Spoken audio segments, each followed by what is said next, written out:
Hi, I'm Dave Young from CryptoCoin.News. This is ICO Interviews, a chance to chat with the movers and shakers in the ICO world. This week we have a post-ICO interview with Pedro Anderson, COO of Winding Tree. Good morning, Pedro, and good afternoon from Kiev. Hi, Dave. Good morning to Kiev, and thanks for having me on the show. Pedro, you've been through a successful ICO, you've got your funds in, you're moving on to a production model. What's everyone doing now? How are you splitting the roles and meeting the main challenges? One of the big differences now after the ICO is that we can focus a lot more heavily on the actual coding for the product. So in the lead up to the ICO, there was a lot of finalizing and rechecking that everything was good with the smart contracts for the actual token itself. But once the ICO finished, a lot of the focus shifted to the hotel product that we're working on quite heavily and doing workshops with the airlines so that we can get the airline product up and running too. What are the low-hanging fruits? And for the outsider, when will you hit those magical leverage points for, say, hotels? So for the hotel product, we have an alpha version of the product out, and it's available on GitHub, and anyone can check it out, and some of the hotels are already testing it. But what we're trying to get to is a live product where there are value transactions taking place by the middle of 2018. We're actually hiring a hotel product manager now. That's something that I'm more focused on personally, is trying to find a good hotel product manager from the industry that has experience integrating back-end systems. Yeah, we're aiming for the middle of 2018 to have the first few transactions. As far as the low-hanging fruit, there are some possibilities in the corporate hotel space. Some very easy transactions that can take place with groups and so on. And we're exploring which one's going to be the best for that. The main challenge for us is that with the MVP, we're doing a layer one. Or just working with the current status of the Ethereum blockchain, just to get some transactions out there. And as you know, layer one Ethereum transactions are kind of slow, right? They can take one block or so, and which is a little slower than industry standard. But at the same time, Augusto, our blockchain architect, is working on getting us up to snuff with layer two transactions and state channels and so on. So I'm not too worried, but for the sake of the MVP and getting the first transactions going with corporate, there is that little challenge, and that's something we're working through now. Yeah. Okay, I was listening to your Ask Me Anything session the other day. It's quite impressive. And I heard you talking about that you couldn't, as a team, do everything all at once, that it'd be rather foolish, that it's better to attack things, in order. Hotels, then maybe airlines, then maybe trains. So I'm going to turn the logic on its head and ask the leading question. Have you not considered that maybe it'd be better to set up teams competing with each other, just like they did with the competing Casper teams on Ethereum? Set those teams off in different directions and see what they come back with, and allow each team to go on, rather than taking a stage-by-stage approach. That may make sense a little bit further on down the line. The challenge right now is that each one of us on the team has very specific skill sets, and it's kind of hard to do some of the work without the others on the team. So an example would be Augusto is a blockchain architect, whereas Jakub Wysoki, our CTO, he's a Python expert and more of a manager of teams when it comes to hiring and that sort of thing. So the skill sets they vary on the team. So it would be kind of hard to pin them against each other. Yeah, I guess at the moment you're heavily recruiting bodies trying to get through the door, and it's kind of a big changeover. So you've gone from promotional idea, build the MVP, get out there, get investors, to suddenly going to production, getting bodies in. It means getting your HR finely tuned. How is it going? What's it like getting those bodies in? Is it easy? Is it hard? How are you finding retuning the organization? And is it causing any pain within the organization, having to retune to more of a production model and getting new people in, getting new legislation, getting onboarding, getting all those boring bits that make the more exciting bits work?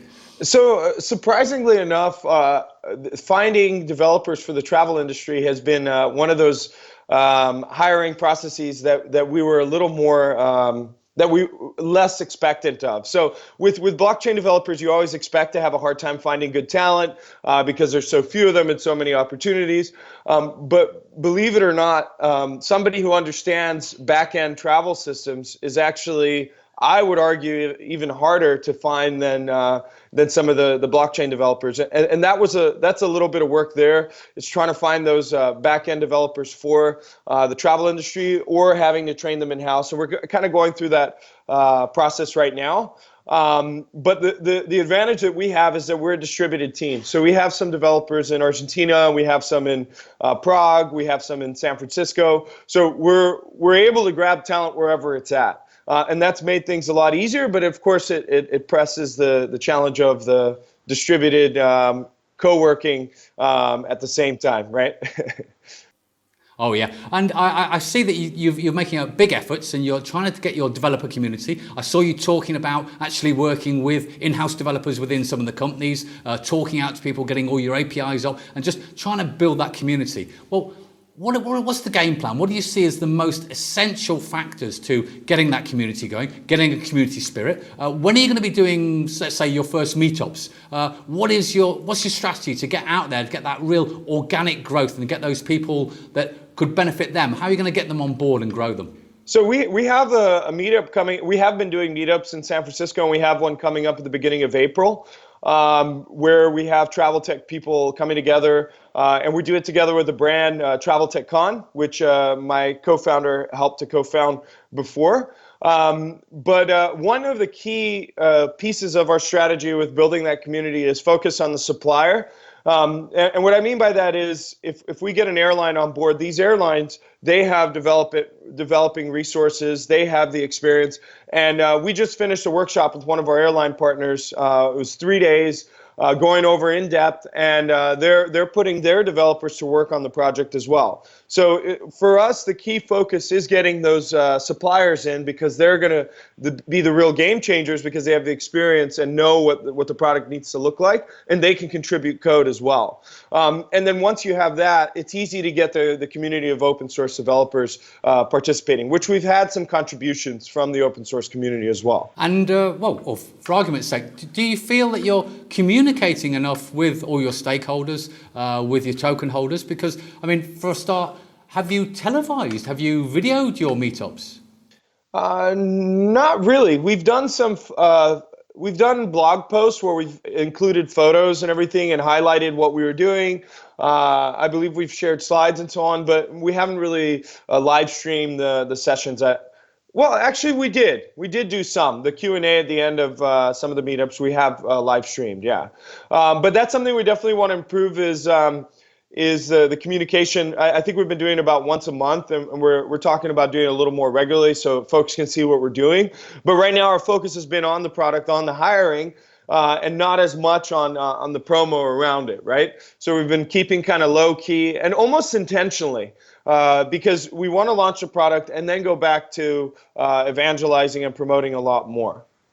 Okay, and I like your approach. I can see the pressure that comes from a lot of these vape coins coming onto the market, boasting, trying to push the price, getting the marketing really in. And you guys are like, no, we need to make a product, then we can talk about it, and that's really good. But within the whole thing, how do you find it very hard to balance the pressure with short-term expectations of some of the token holders and long-term interest for growth? There are no short-term expectations that we would support. From the very beginning, we were very clear that this is a nonprofit, very long-term project, taking on a multi-trillion-dollar industry. So there definitely shouldn't be very short-term expectations. But as far as what we're doing short-term, the MVP is a big part of that. More partnerships that are coming on down the road, that's another big part of it. But we never set the expectation for short-term, and that's why we were very clear up front that the founders are on a 4-year vesting schedule. It's a good sign that this is a long-term project. What I find in the industry is that you have product companies, and then you have ICO as a product. ICO as a product is when all of your advisors are ICO experts. The marketing for the ICO is insane, but hardly mentions the product. And then they list very heavy hitting exchanges very early on. They pay the hundreds of thousands to get listed on those exchanges, and the focus is on the ICO itself. And on the other hand, you have product companies. Product companies more focused on launching their product, or in the case of Winding Tree, on a 4-year vesting schedule. There's nothing for them to get out of just the ICO itself. It is the long-term project. The ICOs projects, they can work in that usually what happens is after the ICO, the founders will run off with the money that they get legally. It's not like they steal, and they'll hire a corporate team to take over and start running the project for them, and they'll sort of retire, so to speak, right? And so for them, the incentive is raising the price of the token as much as possible immediately after the ICO. For a project like Winding Tree, the focus is more on the product itself, and then everything else will come after that, right? Build it and they'll come. I agree with that. Now, just also to look at the token economics.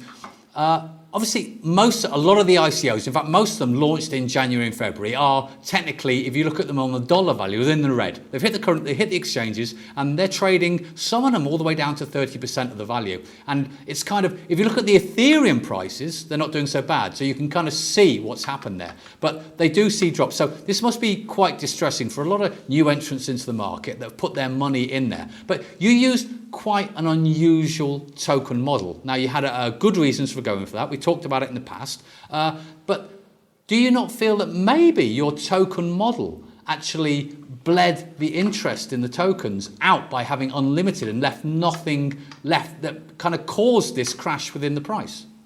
Yes, so the token model was designed specifically to decentralize and to underhype. So we wanted to eliminate FOMO, which sounds contrary, but when you think about the long-term prospects of the project, it makes a lot of sense. So if you look at a project like Filecoin, they may or may not succeed, but they've given so much of the incentive to the very, very early backers that the general community is very hard for them to profit unless it's purely hype, right? With Winding Tree, the token model was designed to incentivize long-term growth as the platform builds and as more and more people start using, more and more companies start using the platform, and the demand increases, then naturally there's more demand there's more value for those tokens because it's a limited supply, right? It was never meant to be FOMO and hype around the ICO that drives the price. It was never hot air or buzzwords and marketing that would raise the price, but actual product. It's a product-driven company through and through. Well, I like that. So I like you to have clear reasoning and clearly state it. It's well put. I'll just ask one final question. In the whole business model, I believe you're making progress. I believe you can do it. I have faith in you myself. But what would you classify as the biggest risk to the whole success of the venture? What keeps you up at night? What thoughts? Well, a lot of it is driven by the general crypto market itself, right? If you look at you were talking about how Ether was doing okay. Well, it's not really doing okay. If you looked at Ether, the price dropped significantly over the last few weeks, and we happen to have our ICO right in the middle of that dip. It was quite frustrating to have the price of the general market affect the perception of our project so much, right? So I think that the only real big challenge to this project succeeding, from my perspective, is the development of the updates that we're looking forward to on Ethereum, for example, with Casper, and the general legislation around blockchain, right? So if those things are going well and the climate is right on that front, I don't see why we would fail unless we do something terribly wrong. But we have a good team of advisors, and the team itself is knowledgeable in the industry, and we're making progress. So I'm more concerned with the general blockchain climate than I am with the travel industry itself. Okay, well, let's hope you do nothing, as you said, to derail it. I'm pretty sure you won't. Thank you very much for your time today. I'm going to wish you a good day. Thank you very much, Pedro. Thank you.